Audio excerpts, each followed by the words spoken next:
بسم اللہ الرحمن الرحیم۔ السلام علیکم ناظرین، میں ہوں سلیم کھٹک اور آپ دیکھ رہے ہیں سلیم کھٹک YouTube channel.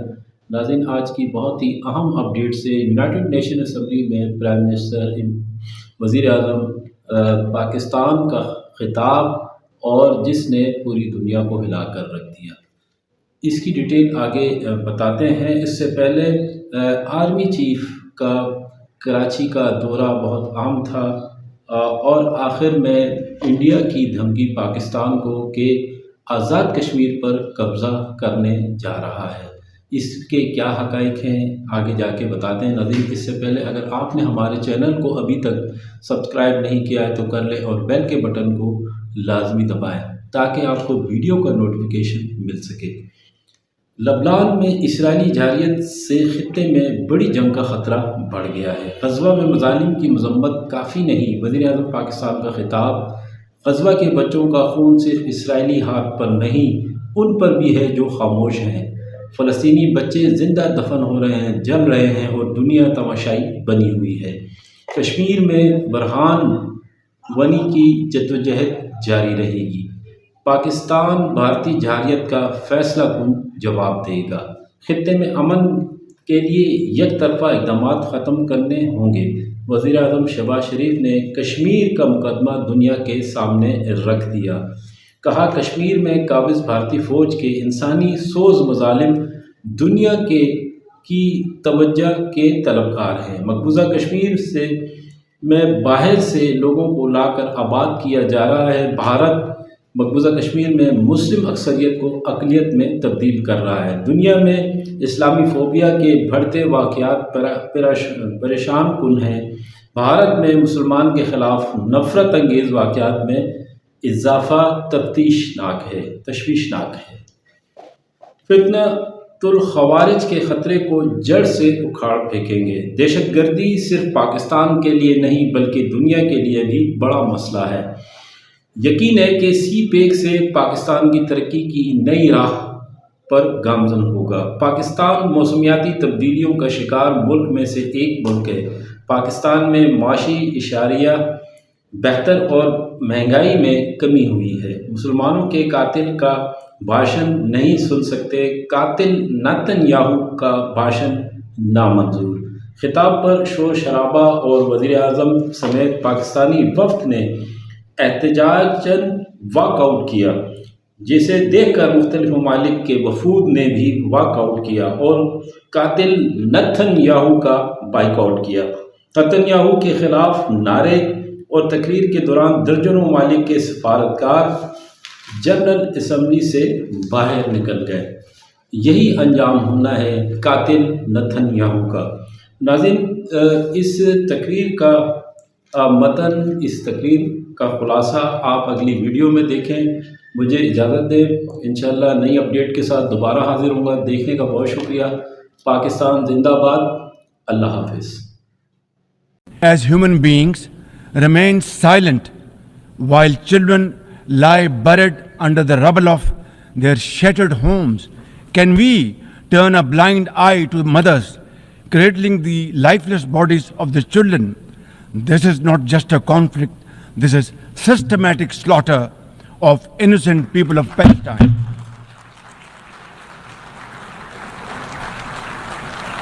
Ladies and gentlemen, an assault on the very essence of human life and dignity. The blood of Gaza's children stains the hands of not just the oppressors, but also those who are complicit in prolonging this cruel conflict. When we ignore their endless suffering, we diminish our humanity.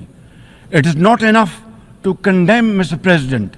We must act now and demand an immediate end to this bloodshed. We must remember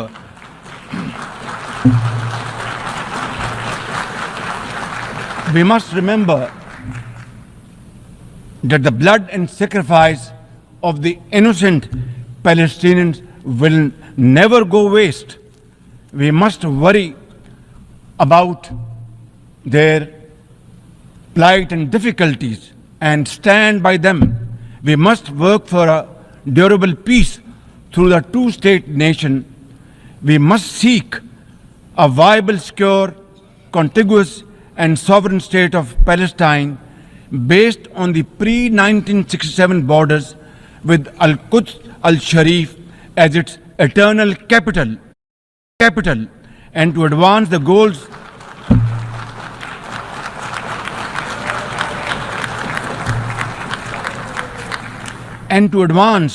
these goals, Palestine must also be immediately admitted as a full member of the United Nations. Mr. President, in a span of a few days, Israel's unrelenting bombing of Lebanon has killed over 500 people, including women and even small children. The failure to implement UN resolutions has emboldened Israel. It threatens to drag the entire Middle East into a war whose consequences could be very grave and beyond imagination. Similarly, like the people of Palestine, the people of Jammu and Kashmir too have struggled for a century for their freedom and right to self-determination. Instead of moving towards peace, India has resiled from its commitments to implement the Security Council resolutions on Jammu and Kashmir. These resolutions mandate a plebiscite to enable the people of Jammu and Kashmir to exercise their fundamental right to self-determination. Ladies and gentlemen, since the 5th of August 2019, India has initiated unilateral illegal steps to impose what its leaders ominously call a final solution for Jammu and Kashmir. Day in and day out, 900,000 Indian troops terrorize the people of occupied Jammu and Kashmir with draconian measures including prolonged curfews, extrajudicial killings, and the abduction of thousands of young Kashmiris. At the same time, in a classic settler colonial project, India is seizing Kashmiri lands and properties and settling outsiders into occupied Jammu and Kashmir in their nefarious design to transform the Muslim majority into a minority. This hackneyed tactic is employed by all occupying powers, but it has always failed. In Jammu and Kashmir too, it shall fail by the grace of God. Ladies and gentlemen,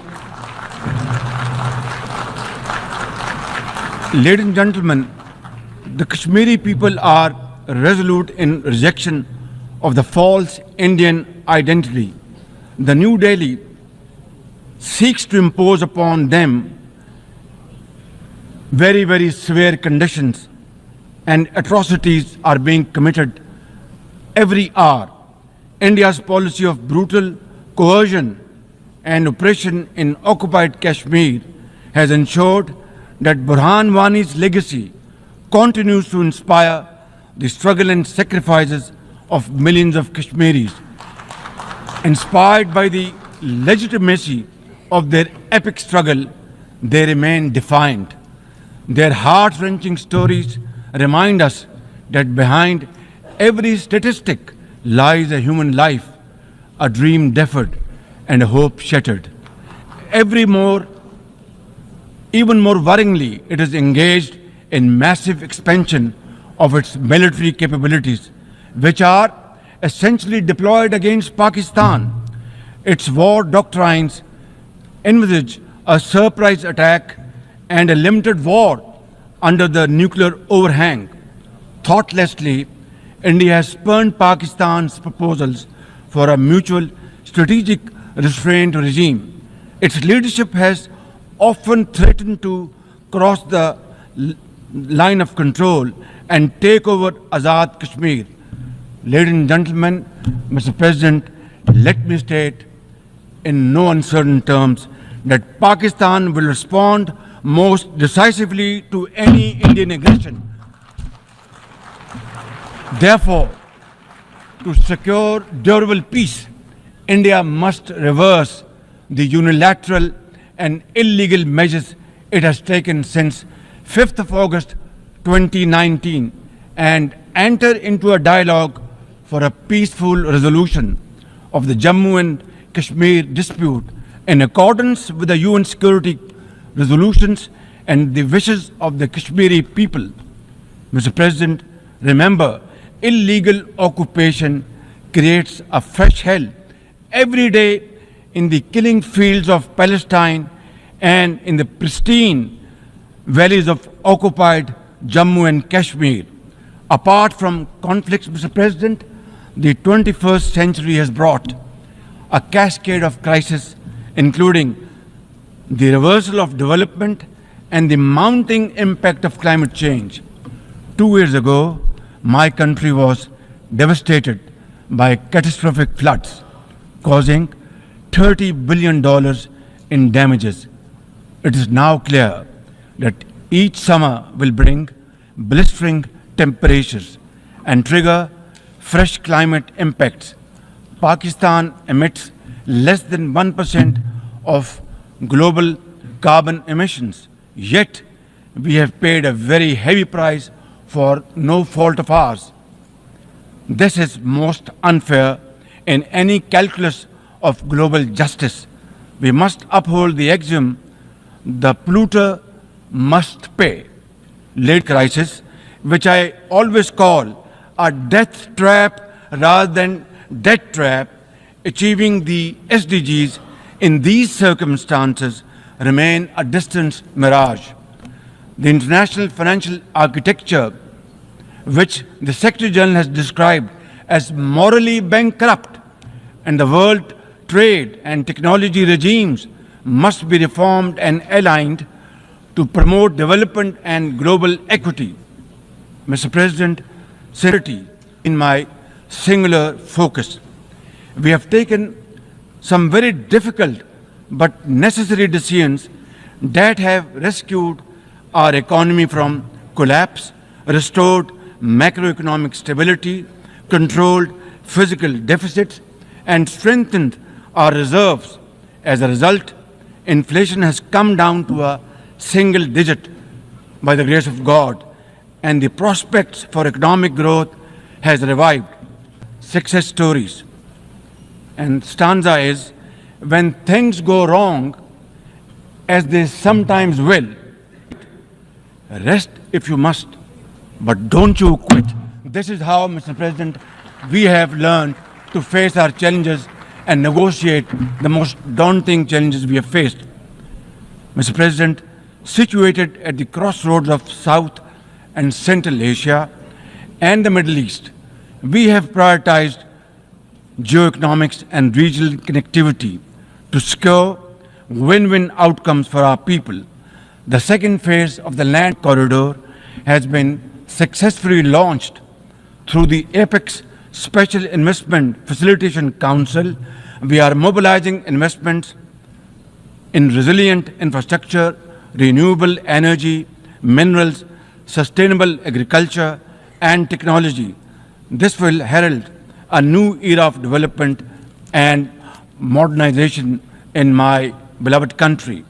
Ladies and gentlemen, for 2 decades, Pakistan has fought terrorism boldly and most successfully, defeating terrorist groups within Pakistan. We have paid a very heavy price. 80,000 of our brave soldiers and civilians have been martyred, including innocent school-going children. And the gory memories of APS school carnage haunt us till date. Our economy has suffered a loss of, unfortunately, today we are again confronted by a new wave of externally financed and sponsored terrorism, especially by the TTP, Fitna al-Khawarij, and its associates. Ladies and gentlemen, make no mistake, inshallah, by the grace of God, we are determined to eliminate this threat as well through our comprehensive national effort by the name of Azm-e-Istehkam, meaning resolve to promote peace and stability, and we will work collectively with the international community to combat all forms of terrorism and reform the global counter-terrorism architecture. Mr. President, Pakistan seeks the earliest possible normalization of the situation in Afghanistan. We join the UN's appeal for $3 billion in humanitarian assistance to the millions of suffering sisters. At the same time, we endorse and share the international expectations that the Afghan interim government would respect human rights, including the rights of women and girls, and promote political inclusion. In particular, the interim government must take effective action to neutralize all terrorist groups within Afghanistan, especially those responsible for cross-border terrorism against neighboring countries. These include ISIL-K, Daesh, the Al-Qaeda-associated TTP, Fitna al-Khawarij, Majid Brigade, the BLA, and other terrorist groups which unfortunately are seen on Afghan territory. Mr. President, another troubling global development is the escalation of Islamophobia, which is now manifested by frequent desecrations of the Holy Quran, attacks on mosques, negative stereotyping of Muslims, and acts of discrimination and violence against them. The most alarming manifestation of Islamophobia is the Hindu supremacist agenda in India. It aggressively seeks the subjugation of 200 million Muslims and the obliteration of India's Islamic heritage. Pakistan and the OIC will work with the UN Secretary General and the Special Envoy to implement a plan of action to combat the scourge. Ladies and gentlemen, Pakistan seeks an immediate end to the tragic conflict in Ukraine and its peaceful resolution in accordance with the UN Charter and international agreements. Ladies and gentlemen, Pakistan has a long and proud history of solidarity, friendship, and cooperation with the nation of Africa. We will continue to cooperate with them to counter terrorism and resolve regional conflicts, including through UN peacekeeping and peace building in the region. Finally, Mr. President, as we leave this august hall, we must carry with us a message for our people, that the weak are not voiceless, that the oppressed, that poverty is not preordained, and that Allah Almighty promise of justice and equality in our terrestrial home must be respected. I thank you all and thank you.